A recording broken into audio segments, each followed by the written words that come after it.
anything better than that. So I bet you could go probably get this on Amazon or something. Isn't this beautiful? I like it. It's beautiful. Kids, say no to drugs. I mean, my face.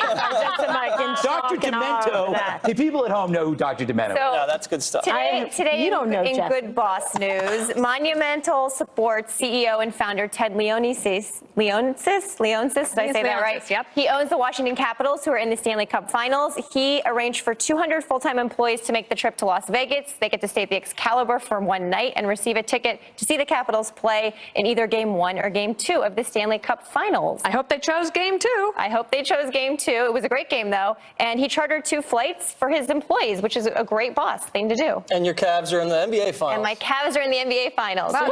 They had unconscious bias training on the plane. As long as it's not unconscious coupling. Oh, that's right. All right, set your DVRs. Never miss an episode of The Five. Special report up next. Bret Baier at the White House. Thanks, Jesse. This is a Fox News Alert. I'm Bret Baier at the White House. We'll have the latest on the increasing prospects of a summit between the U.S. and North Korea in just a moment. First, a pair of breaking stories right now. 2 prominent people publicly on the conservative side of the political spectrum, you may say, are out of jobs tonight. Comedian Roseanne Barr, who plays a character with pro-Trump sympathies, has lost her highly rated TV show following a tweet that many people considered racist and almost all, including ABC, considered over the line. And Missouri Republican Governor Eric Greitens, once considered a rising star in the GOP, has just resigned this afternoon amid an impeachment effort sparked by a pair of scandals we've been covering here on Special Report for weeks. First, to our Midwest newsroom and correspondent Matt Finn with the breaking story on Governor Greitens. Good evening, Matt. Bret, good evening. Governor Greitens was mired in mounting legal trouble and scandal, and it was clearly taking a toll on his ability to lead. Until he resigned a short while ago, there was an active special session in the Missouri House to consider whether Greitens was going to be the first governor in Missouri's history to face impeachment proceedings. And Greitens was also facing a second felony trial related to misusing a donor list. Now, a short while ago, the governor formally announced his resignation. However, even on his way out, the Republican governor insisted he is innocent and chose careful words to strike back at those he believed wanted to take him down. This ordeal has been designed to cause an incredible amount of strain on my family.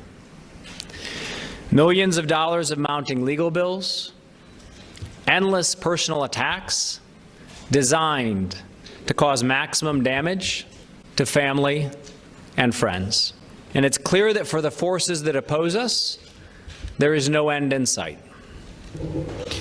I cannot allow those forces to continue to cause pain and difficulty to the people that I love. Today's announcement comes exactly 2 weeks after Governor Greitens was found not guilty on his first felony charge related to a picture he allegedly took and transmitted of his mistress. That photo never materialized, and the state dropped the case against the governor. But Greitens was also charged with felony tampering of a computer related to misusing a donor list for political purposes. Today, a judge ruled his team would have to turn over paperwork related to that second charge. This very long saga of scandals involving the governor, who was just inaugurated last year, finally comes to a close this evening. Bret. Matt Finn, live in Chicago. Matt, thank you very much. To our other top story tonight, ABC has canceled Roseanne Barr's TV show. This afternoon's announcement comes following a tweet from the comic, which most people found not funny at all, but rather abhorrent. Here's Fox News media analyst and host of Fox's Media Buzz, Howard Kurtz. Roseanne Barr had been on top of the world. Her resurrected show, featuring her as a pro-Trump housewife, a huge hit for ABC. How could you have voted for him, Roseanne? He talked about jobs, Jackie. He said he'd shake things up. Look at Roseanne. I called her yesterday. Look at her ratings. But hours ago, in the blink of a tweet, ABC canceled Roseanne over the star's ugly comments about former Obama White House official Valerie Jarrett. Comments the network called abhorrent, repugnant, and inconsistent with our values. The offending tweet, using Jarrett's initials, said if Muslim Brotherhood and Planet of the Apes had a baby equals VJ. Jarrett is black, so the ape reference caused a social media uproar. But at first, Barr did not back off. When Twitter users called the line racist, Barr responded that Muslims are not a race. She later tweeted that she'd been making a joke before finally saying this: "I apologize to Valerie Jarrett and to all Americans. I am truly sorry for making a bad joke about her politics and her looks." But the outrage mounted. Actress Wanda Sykes, who worked with the program, said she would not be returning next season. Barr's talent agency, ICM, dropped her. Al Sharpton said that comparing Jarrett to an ape is racist and inexcusable. ABC must take action now. Many other comedians have survived offensive jokes. Stephen Colbert made a sexual crack about President Trump and Vladimir Putin. Kathy Griffin is mounting a comeback after posing with a bloody Trump mask. Wanda Sykes herself once called Rush Limbaugh the 20th hijacker who failed to show up on 9/11 because of a drug addiction. A key difference? Barr's mockery of Jarrett touched the third rail of race. The furor prompted Bob Iger, the CEO of parent company Disney, to say there was only one thing to do here, and that was the right thing. ABC acted with stunning swiftness to protect its brand, although the show had been very lucrative. In this hyper-polarized Twitter era, a network's reputation can be tarnished as quickly as a top star can self-destruct. Bret? Howie, thanks. White House Press Secretary Sarah Sanders aboard Air Force One refused to comment on the Roseanne cancellation. Asked multiple times about it, she replied to these numerous questions by saying the president is focused on other things. So what do you think? What's your reaction to the Roseanne cancellation? Let me know on Twitter at Bret Baier. You can use the hashtag Special Report, or on Facebook at facebook.com/Bret Baier SR. More with the panel later. Back here at the White House, the likelihood of a summit between President Trump and Kim Jong-un seems to be growing by the day. A top North Korean official has been dispatched to New York. He will meet with America's top diplomat Wednesday. All of this comes less than a week after President Trump canceled the planned Singapore summit. Chief White House correspondent John Roberts is here on the North Lawn with me tonight. Good evening, John. Brett, good evening to you. The White House isn't yet ready to declare the summit back on, and even if it is back on, it may be impossible to hold it on June the 12th. May have to be slid back a couple of days, but the planning is proceeding full steam ahead. President Trump today maintained his upbeat assessment of a summit with Kim Jong-un, tweeting this morning that one of the highest-ranking officials in North Korea was headed to the U.S. Kim Jong-chol, the vice chairman of North Korea, heading now to New York, the president tweeted. Solid response to my letter. Thank you. Kim Jong-chol was the head of North Korea's cyber spying agency and was sanctioned by the Obama administration in 2015 for allegedly orchestrating the hack attack on Sony Pictures. He was also at Kim Jong-un's side during the meeting with South Korean President Moon Jae-in. The turnaround with North Korea happened after President Trump shocked the world, sending Kim a letter last Thursday calling off the summit. This president, in that letter last week, I thought really got some kinetic energy going. Folks all of a sudden said, wow, this may actually not happen. And if we want it to happen, then we're going to start moving. And ever since then, practically, North Korea, South Korea, and the United States have been making very positive moves. The administration has two teams in the region. One, led by Deputy Chief of Staff Joe Hagan, is in Singapore to work out the logistics of a possible summit. Another team is at the DMZ, nailing down some of the diplomatic issues. And Secretary of State Mike Pompeo will meet in New York tomorrow with Kim Jong-chol. We are still finalizing exactly what these meetings will look like, but the Secretary will be heading up to New York tomorrow, and I believe returning sometime on Thursday. I think it's pretty impressive thinking about where we were 1 year ago, where we were even 6 months ago, for that matter, and now we have 3 simultaneous meetings taking place on this matter to talk about the denuclearization of the Korean Peninsula. And President Trump will have one last meeting with Japanese Prime Minister Shinzo Abe ahead of June 12th. Abe will visit the White House next Thursday to talk strategy. Japan wants to make sure its interests are represented. The threat from North Korea's intermediate-range ballistic missiles and Japanese citizens kidnapped by North Korea. At their Mar-a-Lago summit in April, President Trump promised he would raise it. We're going to do everything possible to have them brought back and bring them back to Japan.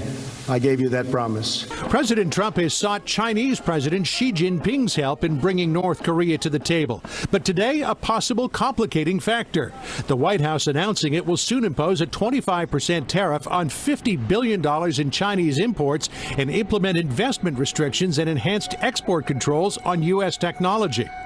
China responded tersely to what it saw as a negotiating tactic in broader trade talks. In a statement, the Ministry of Commerce saying, "We are surprised by the strategic statement released by the White House, but at the same time, it is somewhat expected." And President Trump got some blowback over a tweet he sent out on Memorial Day when he posted, "Happy Memorial Day. Those who died for our great country would be very happy and proud at how well our country is doing today. Best economy in decades, lowest unemployment numbers for blacks and Hispanics ever, and women in 18 years, rebuilding our military, and so much more. Nice." That prompted a sober response from the former chairman of the Joint Chiefs of Staff, General Martin Dempsey, tweeting, "This day, of all days of the year, should not be about any one of us. No matter how prestigious or powerful, no matter how successful we perceive ourselves to be." The president's tone was far different when he gave the yearly address at the Arlington National Cemetery, honoring those who gave their lives in defense of this country. The first daughter, Ivanka Trump, seemed to get it just about pitch perfect when she tweeted out, quote, "As we remember our fallen servicemen and women, our hearts are filled with gratitude for their sacrifice and awe of their courage." Brett? Another aspect of Ivanka Trump raising some eyebrows about the business side. Some people are casting a skeptical eye at the fact that she recently received from China 7 new trademarks, and then shortly after that, the president cut a deal with Xi Jinping to resurrect the Chinese telecom giant ZTE. Abigail Clem, who runs the Ivanka Trump brand for the first daughter, said that it's business as usual. They were simply trying to protect the trademarks in an era when there are so many trademark violations. The White House pointing out that while the president did cut a deal with Xi Jinping to save ZTE, he also this morning said that he was set to impose a 25% tariff on $50 billion worth of Chinese goods. A lot of moving parts. John, as always, thank you. Well, the administration is also dealing with a public relations mess tonight involving immigrant children. Officials insist reports that nearly 1,500 kids are lost are just not true. Chief National Correspondent Ed Henry looks at the facts tonight. When Ivanka Trump posted this photo with her young son this weekend, the Trump haters got triggered, unleashing online attacks charging she does not care about migrant kids and demanding to know where are the children.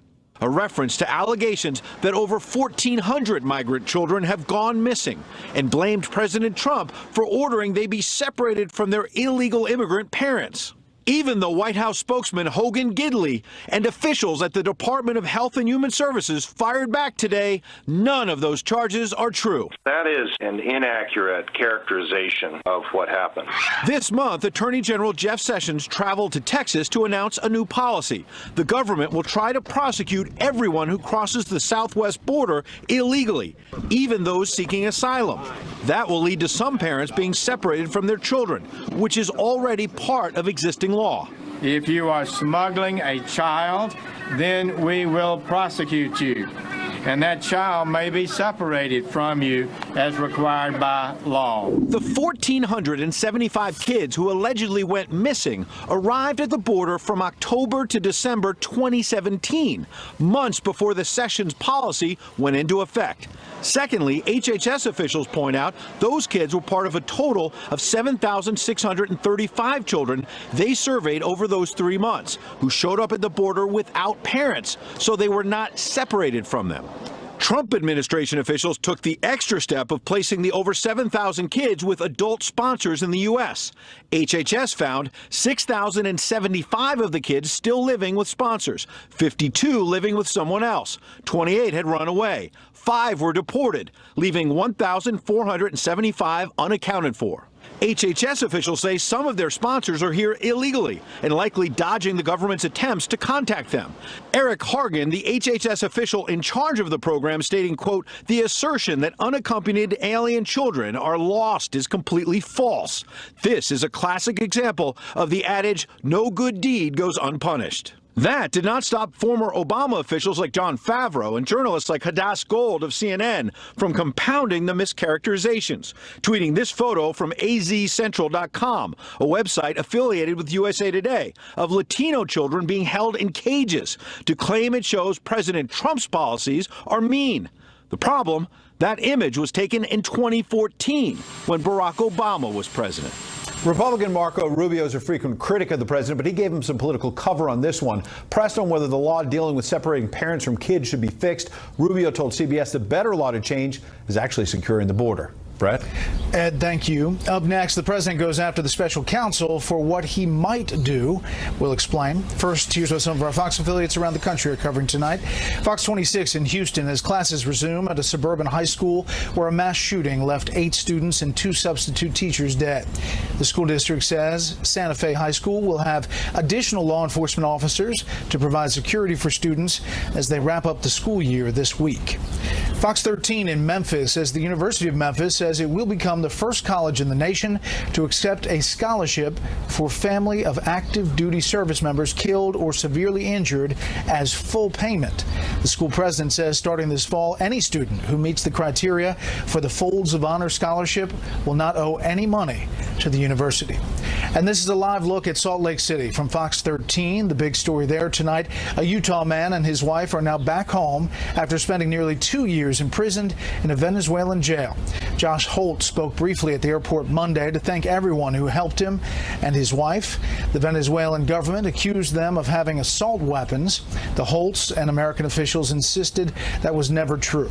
That's tonight's live look outside the Beltway from Special Report. We'll be right back.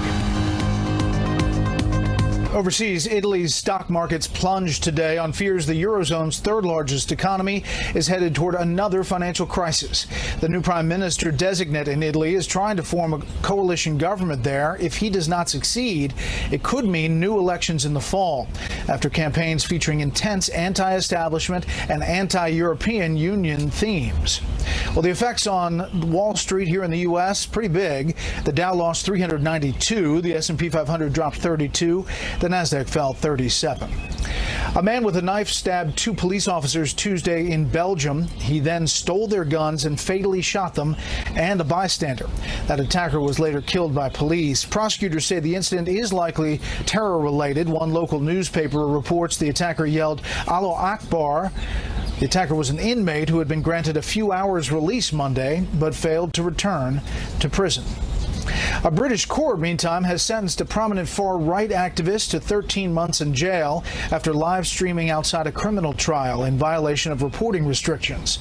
The judge told the man, who goes by the pseudonym Tommy Robinson, his actions could be highly prejudicial to defendants in the trial.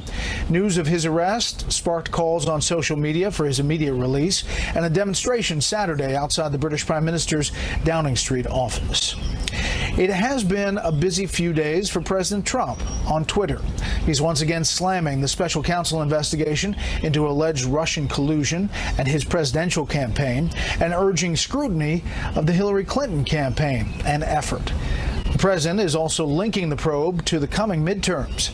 Chief Intelligence Correspondent Catherine Herridge shows us how. On Twitter, the president ramped up the pressure, labeling members of the special counsel team, quote, 13 angry Democrats, who, along with Obama administration loyalists, quote, will be meddling with the midterm elections because the president said Republicans are taking the lead. As President Trump went further, questioning why they aren't investigating Hillary Clinton, the Republican-led House Oversight and Judiciary Committees are preparing for a new round of key FBI interviews in early June. Witnesses include FBI espionage chief Bill Priestap, who oversaw the Clinton email and Russia counterintelligence case. While the Russia probe officially opened in late July 2016, Comey testified Priestap told him not to inform Congress for months. It's usually the decision of the head of our counterintelligence division. And just, again, to get the detailed on the record, why was the decision made not to brief senior congressional leadership? Because of the sensitivity of the matter. These text messages between FBI agent Peter Strzok, Priestap's number 2, and FBI lawyer Lisa Page are drawing fresh scrutiny because they indicate Priestap went to London 2 months before the FBI officially opened the Russia case. A congressional source questioned whether the trip was connected. One committee Republican said Priestap, quote, needs to be questioned about his actions regarding the so-called Russia collusion case, including his trip to London in May 2016 and his relationship with the FBI informant. The chairman of the Freedom Caucus wants more on the timing and whether the informant and the Bureau were working together for weeks before July 2016. When did it start? We do know that actually those confidential human sources were engaging prior to the official FBI investigation. So the question begs, at whose direction, what were they collecting and who were they reporting to? Some Republicans and Democrats dismiss the allegations. When they began getting evidence that the Russians were engaged in a broad campaign to try and influence the 2016 election, I think it was appropriate for them to use a confidential informant to investigate what the Russians were up to. And within the last hour, the Senate Judiciary Committee sent out a notice confirming the Justice Department Inspector General is scheduled to testify a week from today about events leading up to the 2016 election, including the Clinton email case. A source close to the discussion said it's a placeholder and warned the timing could still slip to the following week. Brett. Catherine, thank you. You're welcome. Starbucks stores around the country are right now wrapping up a 4-hour diversity training session. It was an effort to clean up the chain's tarnished image over its treatment of 2 African Americans at a Philadelphia store last month. Correspondent Brian Yennis is in Philly tonight. More than 8,000 Starbucks stores nationwide closed their doors this afternoon so their employees can undergo racial bias training, and this Starbucks in Philadelphia is the reason why. On April 12th, the store manager called the police on 2 black men, Rashawn Nelson and Dante Robinson, for simply sitting in the cafe without purchasing something. Police arrested the men. The video went viral. Protesters mobilized, police and Starbucks apologized. What happened and the way that incident escalated and the outcome was nothing but reprehensible. And I'm sorry.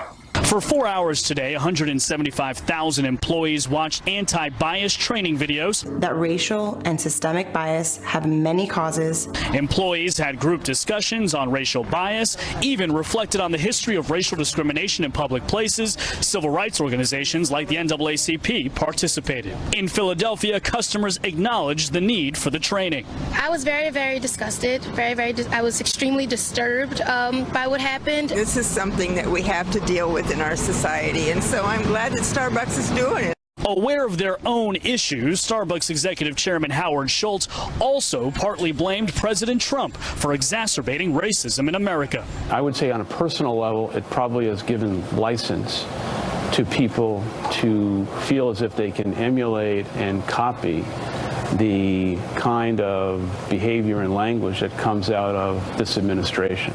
By one estimate, Starbucks lost some $12 million today. Schultz told shareholders it's not a loss at all, rather an investment for the future. Brett? Brian, thank you. Schultz could be one of the candidates for president. We'll see.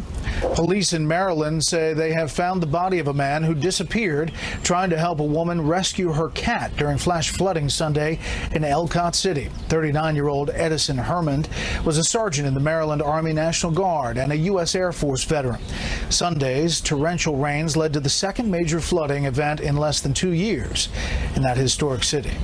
Up next, how one southern state could decide which party controls the Senate in the next Congress. First, beyond our borders tonight, the U.S. envoy to the United Nations hosted conference on disarmament says Syria's presidency of the Geneva-based body is a travesty. Syria took up the rotating presidency Monday. It will chair the body for a 4-week period. American envoy Robert Wood walked out when his Syrian counterpart began his opening remarks. An unusual tolerance of dissent tonight in Iran. University students there were harshly critical of the country's direction during a meeting with Supreme Leader Ayatollah Ali Khamenei. Media reports say the session reflected concerns many feel over the U.S. pullout from the nuclear deal and Iran's battered economy. Many Brazilian truckers frustrated by rising fuel prices are striking for a 9th day. There are sporadic deliveries of gasoline and goods there, easing a shutdown that has led to widespread shortages and disturbances. Some truckers have stopped striking after the government announced measures to cut diesel prices for 60 days. The military has also stepped in to secure many deliveries, and police operations helped break up many of the blockades in Brazil. Just some of the other stories beyond our borders tonight. We'll be right back.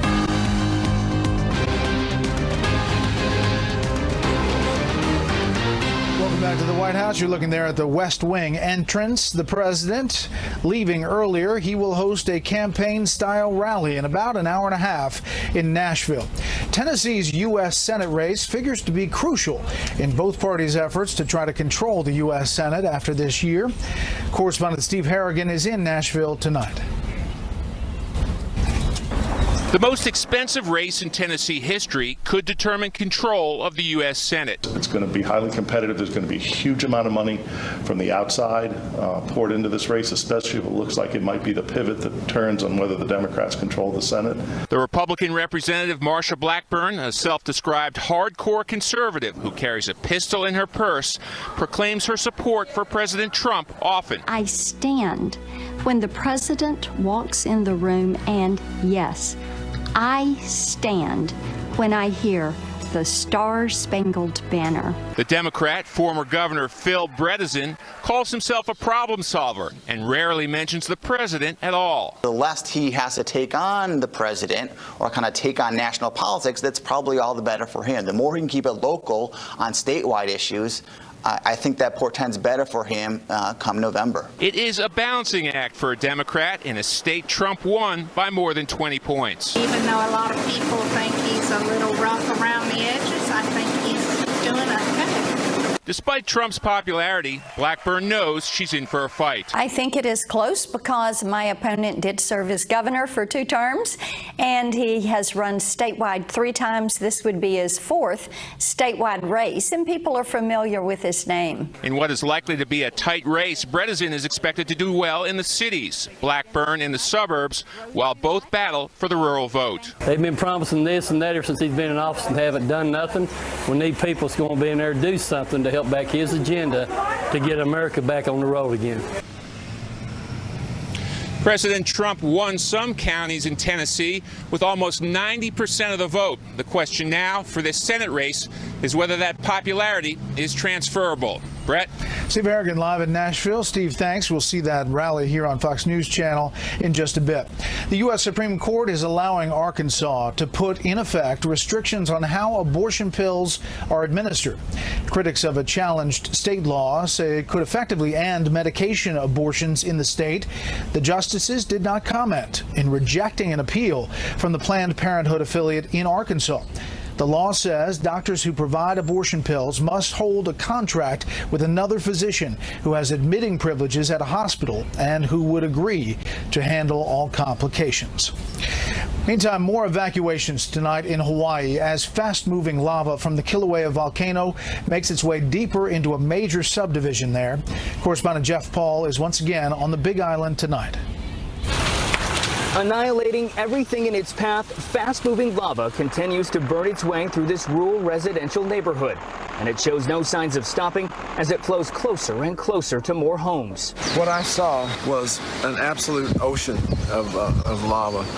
Instead of rivers and lakes, this was an ocean with waves in it, and wave after wave came in. Fire and police are going door to door, urging folks to leave after at least 10 more homes were destroyed. Disturbingly, some people just refuse to leave. And so, it kind of gives us terrifying insight into what's going on out there. The Hawaii National Guard says this is a site they're seeing more and more lava covering roads, creating one less escape route for those who might become stranded. That fountain of lava you see behind me, geologists estimate it is shooting 180 feet into the air. I look outside and I see a river of lava going down the street about 10 miles an hour. I opened the door and it came inside the house. At the volcano summit, more earthquakes and explosions sent ash 2 to 3 miles into the sky.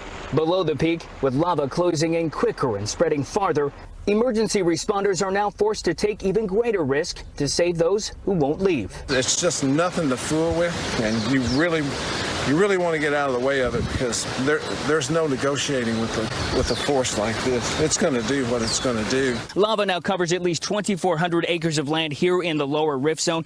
That level of destruction only expected to expand, with as many as 8 fissures remaining very active and unpredictable. Bret?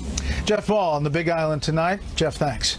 The Trump administration explains what happened to about 1,500 immigrant children some say are lost, plus the status of immigration on Capitol Hill. We'll get reaction from the panel when we come back.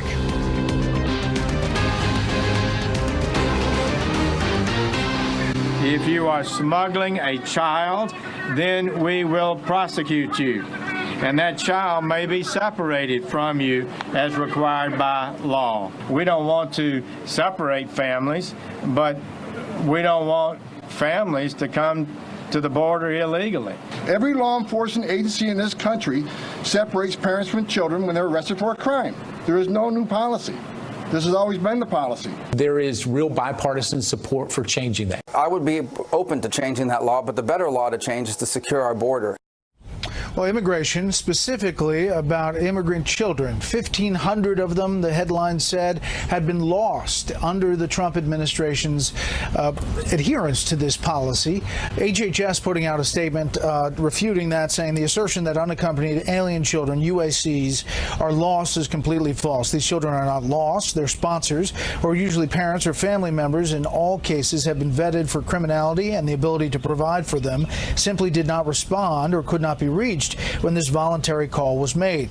While there are many possible reasons for this, in many cases sponsors cannot be reached because they themselves are illegal aliens and do not want to be reached by federal authorities. So what about this issue specifically and where immigration stands currently? Let's bring in our panel. Join me here from the White House, Mara Liasson, national political correspondent of National Public Radio, and at the Bureau, Steve Hayes, editor-in-chief for the Weekly Standard, and Matt Schlapp, contributor with The Hill. Mara, this got a lot of attention. Got a lot of attention, and it has a lot of parts to it. First of all, the idea these kids were lost is not true.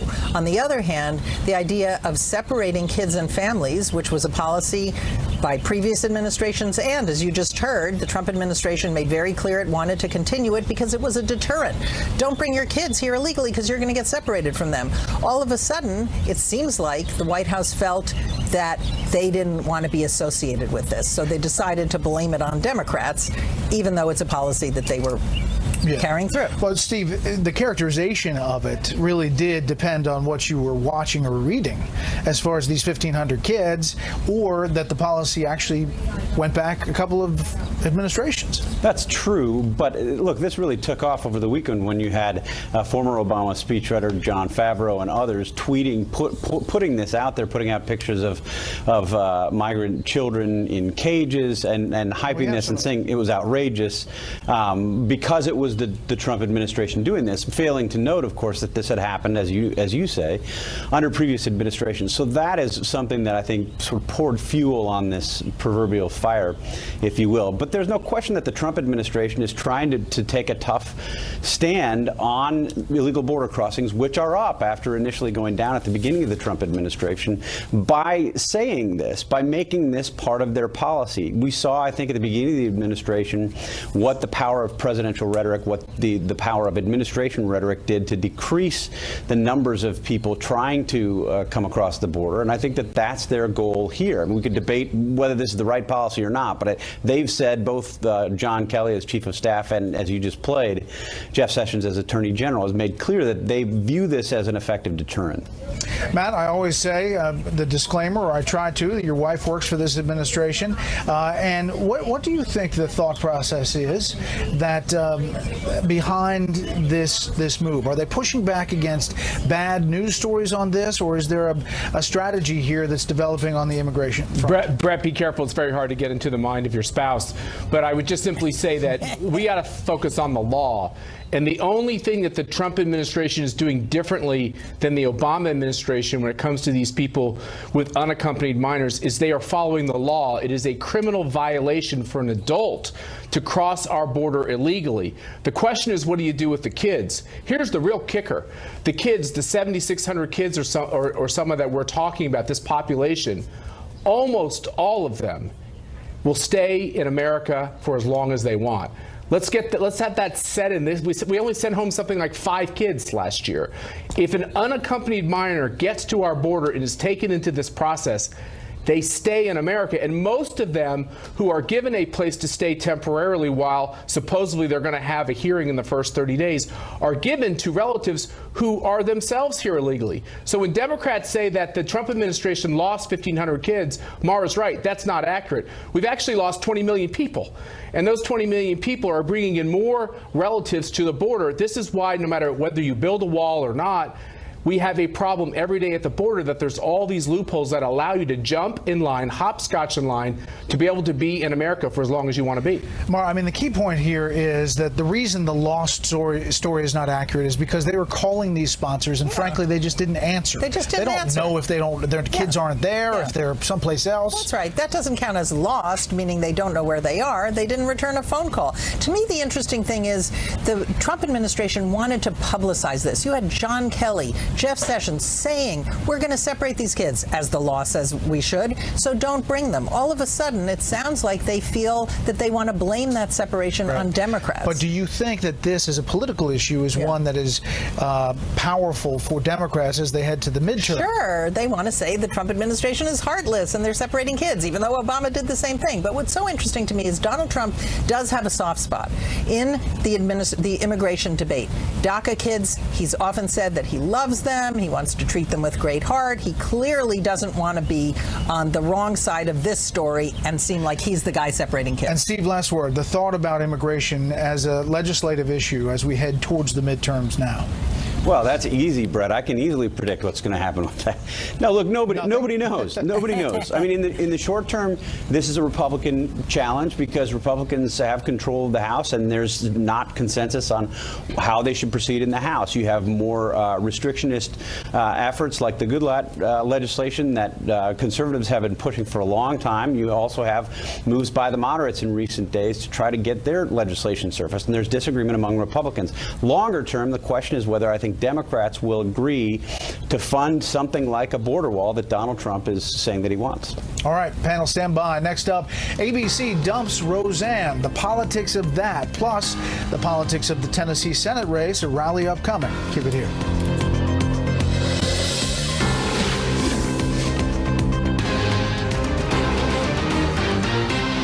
Even look at Roseanne. I called her yesterday. Look at her ratings. Look at her ratings.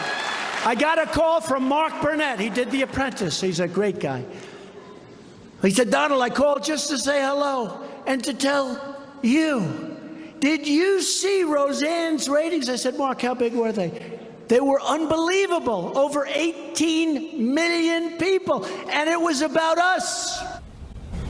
Donald Trump at a previous rally is getting ready for another rally in Tennessee. We'll see if he talks about Roseanne. The show is no longer after a tweet that she had overnight in which she compared Valerie Jarrett, former advisor to President Obama, to Planet of the Apes and the Muslim Brotherhood. She quickly apologized a couple of hours later. I apologize. I'm now leaving Twitter. Then apologizing again to Valerie Jarrett, to all Americans. Truly sorry for making a bad joke about her politics and her looks. I should have known better. Forgive me, my joke was in bad taste. Well, ABC, 3 hours later, roughly, had this. Roseanne's Twitter statement is abhorrent, repugnant, and inconsistent with our values. We've decided to cancel her show, and the fallout continues. We're back with the panel.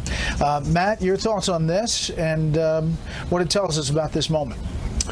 Well, you know, Roseanne was very popular because she was feeding into the idea that there are these Trump supporters all over the country.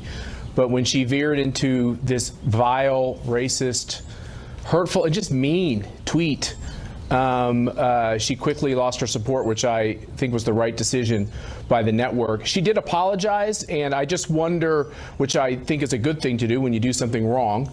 But the real question here is, when these types of statements are uttered by stars on TV shows, do we have a new standard? If statements are made that are racist in nature, that also aim at other communities, whether it be cops or Christians, which we recently saw on The View with Joy Behar, you know, is an apology enough, or do they get the death sentence on their show? This is something I guess these networks will have to face, but they should do it fairly. Yeah, Steve, ABC acted quickly, and this was the red line was reached, and they really, it didn't even look like they had much of a debate because it happened within a few hours, and most people say to their credit. Yeah, well, I think ABC acted quickly in part because they expected something like this. I mean, Roseanne, this is not exactly new territory for Roseanne Baier. She's made these kinds of comments before, both on Twitter and in person. My colleague Jonathan Last, in an article that we just posted at the Weekly Standard, calls her a vulgarian. I think that's exactly right. I mean, this is what she does. And it was a mistake, I think, for conservatives to embrace her, or even partially embrace her, just because she was had a show that sort of gave voice to some Trump supporters. She was never a conservative of any kind. She's somebody who's done these kinds of stunts again and again and again. She was a 9/11 truther. She ran for president as a far-left candidate 6 years ago with Cindy Sheehan. I mean, she doesn't have any politics. She doesn't have any fixed views, and I think it was a mistake to embrace her. I mean, she was kind of the TV version of a shock jock, a radio jock that was saying controversial things. Mara, this afternoon we heard from Valerie Jarrett on MSNBC, asked about this whole thing. Tone does start at the top, and we like to look up to our president and feel as though he reflects the values of our country. But I also think every individual citizen has a responsibility too, and it's up to all of us to push back. Our government is only going to be as good as we make it be, and as Reverend always taught me, you have to be, people on the inside have to push hard, and people on the outside have to listen. Basically, the premise of a lot of the talk today was that President Trump has set the environment by which this Roseanne tweet and moment has happened. Look, he has come in, and rightly so, for a lot of criticism about setting the tone. But Roseanne was saying these things for a very long time. She compared Susan Rice to an ape. In other words, this is a trope of hers. Just before she tweeted about Valerie Jarrett, she was calling George Soros a Nazi. You know, he escaped from the Nazis when he was 13 years old. But anyway, this is something that I don't think is Donald Trump's fault. I think the big question is, what will Donald Trump do or say about this? And we're all waiting, because in an hour or so, we're going to find out the answer to that. Right, so another campaign-style rally in Tennessee. We have a live look, I think, of the hall there, and he's going, and there's the warm-up act currently. Matt, do you expect him to go down this road about Roseanne and the pushback and the fallback? Bret, you asked me to predict my feelings of my wife and now the president. This is like impossible. I don't know what's going to happen in Tennessee. My guess is, I guess I wouldn't be surprised. I think the big key in Tennessee is all these people who practice politics without a license are getting this race wrong. Marsha Blackburn has a very good chance to win this race. People who don't understand politics look at early polls and they make too much of them. Marsha Blackburn being associated with Donald Trump is actually a positive. Donald Trump is outperforming Bob Corker, the person she wants to replace in the Senate, because he's not popular with Tennessee Republicans and Tennessee voters generally. So I think no matter what happens tonight with Donald Trump, it'll probably accrue to the benefit of Marsha Blackburn. All right, you didn't answer the question. I want that noted. But here's the latest poll, Mason-Dixon poll from Tennessee, has Bredesen up by 3 within the margin of error there over Marsha Blackburn, but you see undecided at 11%. Okay, Steve, over-under that the president mentions this Roseanne issue or some iteration of it tonight. I mean, I guess I would say more than 50%. I think he's likely to mention it. I think it would be a mistake for him to in any way try to defend or justify or rationalize what she said or did. I wouldn't be surprised if he did that either. Look, I think Matt's right. It's early in this race, but the fact that Phil Bredesen is ahead, the fact that the Democrat is leading there at this stage certainly doesn't mean that he's going to win in November, but has to give Republicans some heartburn, even if Donald Trump is popular in the state.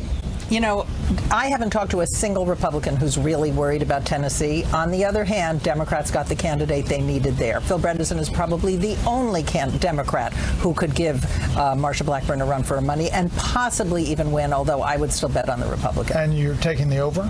For the mention, absolutely. He's going to talk about it. Mara's taking the over on the mention. Panel, thank you very much. When we come back, an emotional anniversary celebration.